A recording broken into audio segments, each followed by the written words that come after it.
ਸਤਿ ਸ੍ਰੀ ਅਕਾਲ ਦੋਸਤੋ, ਅੱਜ ਮੈਂ ਗੱਲ ਕਰਾਂਗੀ ਪੰਜਾਬੀ ਵਿਆਕਰਣ ਦੇ 7ਵੇਂ ਸਟੈਪ ਸਮਾਸੀ ਸ਼ਬਦ ਬਾਰੇ ਕਿ ਸਮਾਸੀ ਸ਼ਬਦ ਕੀ ਹੁੰਦੇ ਹਨ ਤੇ ਕਿੰਨੇ ਪ੍ਰਕਾਰ ਦੇ ਹੁੰਦੇ ਹਨ। ਪਰ ਉਸ ਤੋਂ ਪਹਿਲਾਂ ਪਲੀਜ਼ ਤੁਸੀਂ ਮੇਰੇ ਚੈਨਲ ਨੂੰ ਸਬਸਕ੍ਰਾਈਬ ਕਰੋ ਤਾਂ ਕਿ ਜਦੋਂ ਵੀ ਮੈਂ ਕੋਈ ਨਿਊ ਵੀਡੀਓ ਅਪਲੋਡ ਕਰਾਂ ਪੰਜਾਬੀ ਸਿਖਾਉਣ ਦੀ ਤੁਹਾਨੂੰ ਟਾਈਮ ਤੇ ਮਿਲ ਸਕੇ। ਸਮਾਸੀ ਸ਼ਬਦ ਦੋ ਜਾਂ ਦੋ ਤੋਂ ਵੱਧ ਸ਼ਬਦਾਂ ਦੇ ਮੇਲ ਨਾਲ ਬਣਦੇ ਹਨ।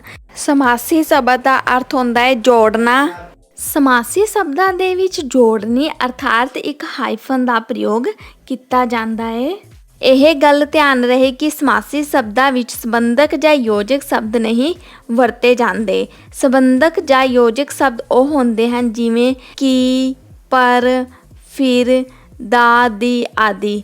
ਜਿਵੇਂ ਅਸੀਂ ਕਈ ਵਾਕਿਆਂ ਵਿੱਚ ਦੇਖਦੇ ਹਨ ਕਿ ਵਾਕਿਆਂ ਨੂੰ ਜੋੜਨ ਲਈ ਕਿ, ਪਰ, ਫਿਰ, ਦਾ, ਦੀ ਆਦਿ ਇਹਨਾਂ ਸ਼ਬਦਾਂ ਦਾ ਪ੍ਰਯੋਗ ਕੀਤਾ ਜਾਂਦਾ ਹੈ, ਪਰ ਸਮਾਸੀ ਸ਼ਬਦਾਂ ਵਿੱਚ ਇਹਨਾਂ ਸ਼ਬਦਾਂ ਦਾ ਪ੍ਰਯੋਗ ਨਹੀਂ ਕੀਤਾ ਜਾਂਦਾ। ਸਮਾਸੀ ਸ਼ਬਦ ਕਈ ਪ੍ਰਕਾਰ ਦੇ ਹੁੰਦੇ ਹਨ ਜਿਵੇਂ ਨੰਬਰ 1 ਸਮਾਨਾਰਥਕ ਸ਼ਬਦ, ਨੰਬਰ 2 ਦੋ ਵੱਖ-ਵੱਖ ਅਰਥਾਂ ਵਾਲੇ ਸ਼ਬਦ, ਨੰਬਰ 3 ਦੋ ਵਿਰੋਧੀ ਅਰਥਾਂ ਵਾਲੇ ਸ਼ਬਦ, ਨੰਬਰ 4 ਸਾਰਥਕ ਅਤੇ ਨਿਰਾਰਥਕ ਸ਼ਬਦ, ਨੰਬਰ 5 ਵਾਕਾਂਸ਼ਾਂ ਤੇ ਆਧਾਰ ਤੇ ਸ਼ਬਦ ਤੇ ਨੰਬਰ 6 ਦੁਹਰਾਵੇ ਸ਼ਬਦਾਂ ਦੇ ਸੁਮੇਲ ਤੋਂ ਬਣੇ ਸ਼ਬਦ। रिपीटिंग इन हिंदी, समासी शब्द दो या दो से ज्यादा शब्दों के मेल से बनते हैं। समासी शब्द का अर्थ होता है जोड़ना।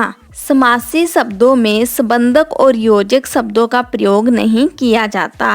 संबंधक और योजक शब्द होते हैं जैसे कि, पर, फिर, का, की आदि। इन शब्दों को समासी शब्दों में प्रयोग नहीं कर सकते। समासी शब्दों में जोड़नी अर्थात एक हाइफन का प्रयोग किया जाता है। समासी शब्द कई प्रकार के होते हैं जैसे नंबर 1 समानार्थक शब्द, नंबर 2 दो अलग अलग अर्थों वाले शब्द, नंबर 3 दो विरोधी अर्थों वाले शब्द, नंबर 4 सार्थक और निरार्थक शब्द, नंबर 5 वाक्यांशों के आधार पर, नंबर 6 दोहरावे शब्दों के सुमेल से। ਹੁਣ ਅਸੀਂ ਸਭ ਤੋਂ ਪਹਿਲਾਂ ਸਮਾਨਾਰਥਕ ਸਮਾਸੀ ਸ਼ਬਦ ਬਾਰੇ ਜਾਣਾਂਗੇ। ਉਹ ਸ਼ਬਦ ਜੋ ਆਪਸ ਵਿੱਚ ਇੱਕੋ ਵਰਗੇ ਅਰਥਾਂ ਵਾਲੇ ਹੁੰਦੇ ਹਨ। ਕਈ ਵਾਰ ਅਸੀਂ ਕੀ ਕਰਦੇ ਹਨ ਕਿ ਦੋ ਸ਼ਬਦ ਇਕੱਠੇ ਬੋਲ ਲੈਂਦੇ ਹਨ ਤੇ ਦੋਵਾਂ ਦਾ ਅਰਥ ਇੱਕੋ ਜਿਹਾ ਹੁੰਦਾ ਹੈ। ਜਿਵੇਂ ਅਸੀਂ ਬੋਲਦੇ ਹਾਂ ਵਿਆਹ ਸ਼ਾਦੀ, ਇਹਨਾਂ ਦੋਨਾਂ ਸ਼ਬਦਾਂ ਦਾ ਅਰਥ ਇੱਕੋ ਜਿਹਾ ਹੁੰਦਾ ਹੈ। ਤੇ ਇਸੇ ਤਰ੍ਹਾਂ ਹੀ ਦੂਜਾ ਸ਼ਬਦ ਹੈ ਬਾਲ ਬੱਚੇ, ਇਹਨਾਂ ਦਾ ਅਰਥ ਵੀ ਸੇਮ ਹੁੰਦਾ ਹੈ। ਤੇ ਐਵੇਂ ਹੀ ਚੁਸਤ ਚਲਾਕ, ਸੋਚ ਵਿਚਾਰ, ਭੰਨ ਤੋੜ, ਕੰਮ ਧੰਦਾ, ਇਹਨਾਂ ਸਾਰੇ ਸ਼ਬਦਾਂ ਦਾ ਅਰਥ ਇੱਕੋ ਜਿਹਾ ਹੁੰਦਾ ਹੈ। ਇਸ ਕਰਕੇ ਇਹ ਸਮਾਨਾਰਥਕ ਸਮਾਸੀ ਸ਼ਬਦ ਅਖਵਾਉਂਦੇ ਹਨ ਤੇ ਇਹਨਾਂ ਸਾਰੇ ਸ਼ਬਦਾਂ ਵਿੱਚ ਜੋੜਨੀ ਅਰਥਾਤ ਹਾਈਫਨ ਦਾ ਪ੍ਰਯੋਗ किया जाता है। रिपीटिंग इन हिंदी, समानार्थक शब्दों के संयोग से वह शब्द जो आपस में एक ही अर्थ वाले होते हैं। कई बार हम दो शब्दों के एक साथ बोल देते हैं पर दोनों का अर्थ एक ही होता है तो वो समानार्थक समासी शब्द कहलाते हैं। जैसे कई बार हम बोलते हैं विवाह शादी, बाल बच्चे, चुस्त चालाक, सोच विचार, तोड़ फोड़, काम धंधा। इस तरह के शब्दों को हम कई बार इकट्ठे ही बोल देते हैं पर इन शब्दों का अर्थ एक ही होता है, इसलिए यह समानार्थक समासी शब्द कहलाते हैं। ते दूजे समासी शब्द होंदे हन ਵੱਖ-ਵੱਖ ਅਰਥਾਂ ਵਾਲੇ। ਇਸ ਵਿੱਚ ਇਸ ਤਰ੍ਹਾਂ ਦੇ ਸ਼ਬਦ ਲੈਣੇ ਜਿਹੜੇ ਇੱਕ ਦੂਜੇ ਤੋਂ ਵੱਖਰਾ ਅਰਥ ਰੱਖਦੇ ਹਨ ਪਰ ਉਹਨਾਂ ਦਾ ਜੋ ਅਰਥ ਹੁੰਦਾ ਉਹ ਇੱਕ ਦੂਜੇ ਦਾ ਵਿਰੋਧੀ ਨਹੀਂ ਹੁੰਦਾ। ਤੇ ਜਿਵੇਂ ਅਸੀਂ ਕਈ ਵਾਰ ਬੋਲਦੇ ਹਨ ਪਸ਼ੂ ਪੰਛੀ, ਪਸ਼ੂ ਦਾ ਅਰਥ ਅਲੱਗ ਹੈ ਤੇ ਪੰਛੀ ਦਾ ਅਰਥ ਅਲੱਗ ਹੈ। ਇਹਨਾਂ ਦੋਨਾਂ ਦਾ ਅਰਥ ਇੱਕ ਦੂਜੇ ਦਾ ਵਿਰੋਧੀ ਵੀ ਨਹੀਂ ਹੈ। ਤੇ ਦੂਜਾ ਹੈ ਚਾਹ ਪਾਣੀ, ਚਾਹ ਅਲੱਗ ਹੈ ਤੇ ਪਾਣੀ ਅਲੱਗ ਹੈ। ਇਹਨਾਂ ਦੇ ਵੀ ਅਰਥ ਅਲੱਗ ਹੈ ਪਰ ਇਹਨਾਂ ਦਾ ਅਰਥ ਇੱਕ ਦੂਜੇ ਦਾ ਵਿਰੋਧੀ ਵੀ ਨਹੀਂ ਹੈ। ਐਵੇਂ ਹੀ ਅਸੀਂ ਬੋਲਦੇ ਹਨ ਦੁੱਧ ਦਹੀਂ, ਹੱਥ ਪੈਰ, ਅਖੰਡ ਪਾਠ, ਲੂਣ ਮਿਰਚ ਆਦਿ। ਕਈ ਵਾਰ ਅਸੀਂ ਇਸ ਤਰ੍ਹਾਂ ਦੇ ਸ਼ਬਦਾਂ ਨੂੰ ਇਕੱਠਾ ਬੋਲ ਦਿੰਦੇ ਹਨ ਪਰ ਉਹਨਾਂ ਦਾ ਅਰਥ ਵੀ ਅਲੱਗ ਹੁੰਦਾ ਹੈ ਤੇ ਇੱਕ ਦੂਜੇ ਦੇ ਵਿਰੋਧੀ ਅਰਥ ਵੀ ਨਹੀਂ ਰੱਖਦੇ। ਇਹ रिपीटिंग इन हिंदी, दो अलग अलग अर्थों वाले शब्द। इसमें इस तरह के शब्द आते हैं जो एक दूसरे से अलग अर्थ रखते हैं पर ये अर्थ एक दूसरे के विरोधी भी नहीं होते। जैसे पशु पक्षी, चाय पानी, दूध दही, हाथ पैर, अखंड पाठ, नमक मिर्च। हम इस तरह के शब्दों को कई बार इकट्ठे बोल देते हैं और इनका अर्थ अलग अलग होता है और इनका अर्थ एक दूसरे का विरोधी भी नहीं होता। ਤੀਜੇ ਸਮਾਸੀ ਸ਼ਬਦ ਹੁੰਦੇ ਹਨ ਦੋ ਵਿਰੋਧੀ ਅਰਥਾਂ ਵਾਲੇ। ਇਸ ਵਿੱਚ ਉਹ ਸਮਾਸੀ ਸ਼ਬਦ ਹੁੰਦੇ ਹਨ ਜਿਨ੍ਹਾਂ ਦੀ ਰਚਨਾ ਕਰਨ ਲਈ ਵਿਰੋਧੀ ਅਰਥਾਂ ਵਾਲੇ ਸ਼ਬਦਾਂ ਨੂੰ ਆਪਸ ਵਿੱਚ ਜੋੜਿਆ ਜਾਂਦਾ ਹੈ। ਜਿਵੇਂ ਅਸੀਂ ਬੋਲਦੇ ਹਾਂ ਸੁੱਖ ਦੁੱਖ, ਸੁੱਖ ਦਾ ਅਰਥ ਅਲੱਗ ਹੈ, ਦੁੱਖ ਦਾ ਅਰਥ ਅਲੱਗ ਹੈ।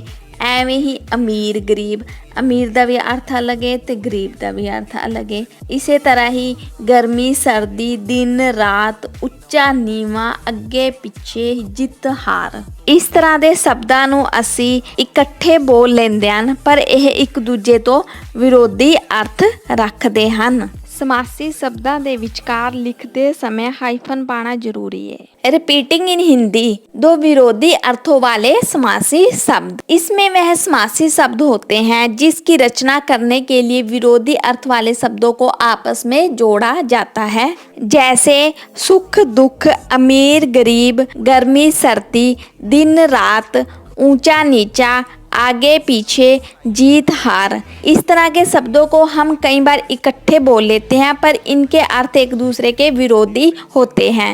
ਤੇ ਚੌਥੇ ਸਮਾਸੀ ਸ਼ਬਦ ਹੁੰਦੇ ਹਨ ਸਾਰਥਕ ਅਤੇ ਨਿਰਾਰਥਕ ਸ਼ਬਦਾਂ ਦੇ ਸੁਮੇਲ ਤੋਂ। ਇਸ ਵਿੱਚ ਉਹ ਸਮਾਸੀ ਸ਼ਬਦ ਹੁੰਦੇ ਹਨ ਜਿਨ੍ਹਾਂ ਦੀ ਰਚਨਾ ਕਰਨ ਲਈ ਸਾਰਥਕ ਅਤੇ ਨਿਰਾਰਥਕ ਸ਼ਬਦਾਂ ਦਾ ਪ੍ਰਯੋਗ ਕੀਤਾ ਜਾਂਦਾ ਹੈ। ਸਾਰਥਕ ਸ਼ਬਦ ਉਹ ਹੁੰਦੇ ਹਨ ਜਿਨ੍ਹਾਂ ਦਾ ਕੋਈ ਅਰਥ ਹੁੰਦਾ ਹੈ ਤੇ ਐਵੇਂ ਹੀ ਨਿਰਾਰਥਕ ਸ਼ਬਦ ਉਹ ਹੁੰਦੇ ਹਨ ਜਿਨ੍ਹਾਂ ਦਾ ਕੋਈ ਵੀ ਅਰਥ ਨਹੀਂ ਹੁੰਦਾ ਹੈ। ਪਰ ਜਦੋਂ ਸਾਰਥਕ ਅਤੇ ਨਿਰਾਰਥਕ ਸ਼ਬਦ ਇੱਕ ਦੂਜੇ ਨਾਲ ਮਿਲ ਜਾਂਦੇ ਹਨ ਤੇ ਇੱਕ ਸਮਾਸੀ ਸ਼ਬਦ ਦੀ ਰਚਨਾ ਹੁੰਦੀ ਹੈ। ਜਿਵੇਂ ਅਸੀਂ ਬੋਲਦੇ ਹਾਂ ਜਾਂ ਕਿਸੇ ਹੋਰ ਤੋਂ ਸੁਣਦੇ ਹਨ ਦਾਲ ਦੂਲ, ਦਾਲ ਦਾ ਅਰਥ ਹੁੰਦਾ ਹੈ ਇਹ ਸਾਰਥਕ ਸ਼ਬਦ ਹੈ ਤੇ ਐਵੇਂ ਦੂਲ, ਦੂਲ ਦਾ ਕੋਈ ਅਰਥ ਨਹੀਂ ਹੁੰਦਾ ਇਹ ਨਿਰਾਰਥਕ ਸ਼ਬਦ ਹੈ। ਕਿਤਾਬਾਂ ਕਤੂਬਾਂ, ਕਿਤਾਬਾਂ ਦਾ ਵੀ ਅਰਥ ਹੁੰਦਾ ਇਹ ਸਾਰਥਕ ਹੈ। ਕਤੂਬਾਂ, ਕਤੂਬਾਂ ਦਾ ਕੋਈ ਅਰਥ ਨਹੀਂ ਹੁੰਦਾ ਇਹ ਨਿਰਾਰਥਕ ਹੈ। ਇਸੇ ਤਰ੍ਹਾਂ ਹੀ ਰੋਟੀ ਰਾਟੀ, ਪਾਣੀ ਧਾਣੀ, ਚਾਹ ਚੂ। ਉਦਾਹਰਨ ਰਾਹੀਂ ਤੁਸੀਂ ਦੇਖਿਆ ਹੈ ਇਸ ਵਿੱਚ ਇੱਕ ਸਾਰਥਕ ਸ਼ਬਦ ਹੈ ਤੇ ਇੱਕ ਨਿਰਾਰਥਕ ਸ਼ਬਦ ਹੈ ਜੋ ਦੋਵੇਂ ਆਪਸ ਵਿੱਚ ਮਿਲ ਕੇ ਇੱਕ ਸਮਾਸੀ ਸ਼ਬਦ ਦੀ ਰਚਨਾ ਕਰ ਰਹੇ ਹਨ। रिपीटिंग इन हिंदी सार्थक और निरार्थक शब्दों के सहयोग से भी समासी शब्द बनते हैं। सार्थक शब्द वह होते हैं जिनका कोई अर्थ होता है और निरार्थक शब्द वह होते हैं जिनका कोई अर्थ नहीं होता। जब ये दोनों आपस में मिलते हैं तो एक समासी शब्द की रचना करते हैं। जैसे दाल दूल, किताबां कुतुबा, रोटी राटी, पानी धानी, चाय वाय। उदाहरण में देखा है कि ये सार्थक और निरार्थक शब्द आपस में मिलकर समासी शब्दों की रचना कर रहे हैं। ते साडे पंजवें समासी शब्द होंदे हन वाकांशा ते आधार ते। वाकांशा ते आधार ते भी समासी शब्दां दी रचना कीती जा सकदी है। वाकांश ਉਹ ਹੁੰਦੇ ਹਨ ਜੋ ਆਪਣੇ ਆਪ ਵਿੱਚ ਪੂਰਾ ਅਰਥ ਰੱਖਦੇ ਹਨ ਜਿਸ ਨੂੰ ਛੋਟਾ ਵਾਕ ਜਾਂ ਵਾਕ ਦਾ ਇੱਕ ਹਿੱਸਾ ਕਿਹਾ ਜਾਂਦਾ ਹੈ ਜੋ ਆਪਣੇ ਆਪ ਵਿੱਚ ਪੂਰਨ ਅਰਥ ਰੱਖਦੇ ਹਨ। ਉਦਾਹਰਨ ਰਾਹੀਂ ਸਮਝਾਂਗੇ ਜਿਵੇਂ ਦੇਸ਼ ਦੀ ਵੰਡ। ਦੇਸ਼ ਦੀ ਵੰਡ ਦੀ ਜਗ੍ਹਾ ਅਸੀਂ ਦੇਸ਼ ਵੰਡ ਵੀ ਬੋਲ ਸਕਦੇ ਹਾਂ ਤੇ ਲਿਖਦੇ ਟਾਈਮ ਇਹਨਾਂ ਦੋਨਾਂ ਸ਼ਬਦਾਂ ਦੇ ਵਿੱਚ ਹਾਈਫਨ ਦਾ ਪ੍ਰਯੋਗ ਕਰਨਾ ਪੈਂਦਾ ਹੈ। ਐਵੇਂ ਦੂਜਾ ਸ਼ਬਦ ਹੈ ਸਾਡਾ ਸਮਾਜ ਦੀ ਸੇਵਾ ਜਿਸ ਨੂੰ ਅਸੀਂ ਸਮਾਜ ਸੇਵਾ ਵੀ ਬੋਲ ਸਕਦੇ ਹਾਂ ਤੇ ਇੱਕ ਸ਼ਬਦ ਹੈ ਖੇਡ ਦਾ ਮੈਦਾਨ ਜਿਸ ਨੂੰ ਅਸੀਂ ਖੇਡ ਮੈਦਾਨ ਕਹਿ ਸਕਦੇ ਹਾਂ। ਖੂਨ ਦਾ ਦਾਨ, ਖੂਨਦਾਨ ਵੀ ਆਖ ਸਕਦੇ ਹਨ ਤੇ ਇਸ ਤਰ੍ਹਾਂ ਦੇ ਸ਼ਬਦ ਵਾਕਾਂਸ਼ਾਂ ਤੇ ਆਧਾਰਿਤ ਹੁੰਦੇ ਹਨ ਜੋ ਸਮਾਸੀ ਸ਼ਬਦ ਦੀ रचना करते हैं। रिपीटिंग इन हिंदी वाक्यांश के आधार पर भी समासी शब्दों की रचना की जा सकती है। वाक्यांश वह होते हैं जो अपने आप में पूरा अर्थ रखते हैं, जो अपने आप में पूर्ण होते हैं। जैसे समाज सेवा, खेल मैदान। ਤੇ ਸਾਡੇ 6ਵੇਂ ਪ੍ਰਕਾਰ ਦੇ ਸਮਾਸੀ ਸ਼ਬਦ ਦੁਹਰਾਵੇਂ ਸ਼ਬਦਾਂ ਦੇ ਸੁਮੇਲ ਤੋਂ ਬਣਦੇ ਹਨ। ਇੱਕੋ ਹੀ ਸ਼ਬਦ ਨੂੰ 2 ਵਾਰ ਵਰਤਣ ਤੋਂ ਬਾਅਦ ਇਸ ਤਰ੍ਹਾਂ ਦੇ ਸਮਾਸੀ ਸ਼ਬਦ ਬਣਦੇ ਹਨ।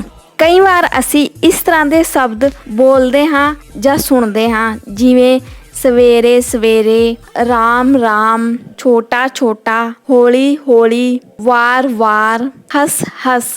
ਉਦਾਹਰਨ ਵਿੱਚ ਅਸੀਂ ਵੇਖਿਆ ਹੈ ਇੱਕ ਸ਼ਬਦ ਨੂੰ 2 ਵਾਰ ਵਰਤਿਆ ਗਿਆ ਹੈ ਤੇ ਇਸ ਤਰ੍ਹਾਂ ਇਹ ਸਮਾਸੀ ਸ਼ਬਦ ਅਖਵਾਉਂਦੇ ਨੇ। रिपीटिंग इन हिंदी। हमारे 6वें प्रकार के समासी शब्द दोहरे शब्दों के संयोग से बनते हैं। एक ही शब्द को 2 बार प्रयोग के बाद समासी शब्द बनते हैं, जैसे सवेरे सवेरे, राम राम, छोटा छोटा, होली होली, बार बार, हस हस आदि। ਦੋਸਤੋ ਇਹ ਸੀ ਪੰਜਾਬੀ ਦੀ ਵਿਆਕਰਣ ਦਾ 7ਵਾਂ ਸਟੈਪ ਸਮਾਸੀ ਸ਼ਬਦ ਪਰਿਭਾਸ਼ਾ ਅਤੇ ਉਦਾਹਰਨਾਂ ਸਮੇਤ। ਤੇ ਮੈਨੂੰ ਉਮੀਦ ਹੈ ਕਿ ਮੇਰੀ ਇਸ ਵੀਡੀਓ ਦੇ ਰਾਹੀਂ ਤੁਹਾਨੂੰ ਸਮਾਸੀ ਸ਼ਬਦ ਸਮਝ ਆ ਗਏ ਹੋਣੇ।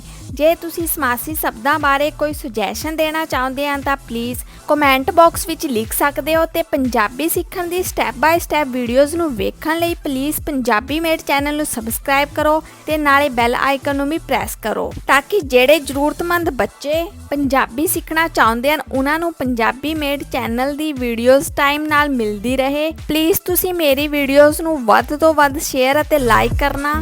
ਧੰਨਵਾਦ। ਸਤਿ ਸ੍ਰੀ ਅਕਾਲ।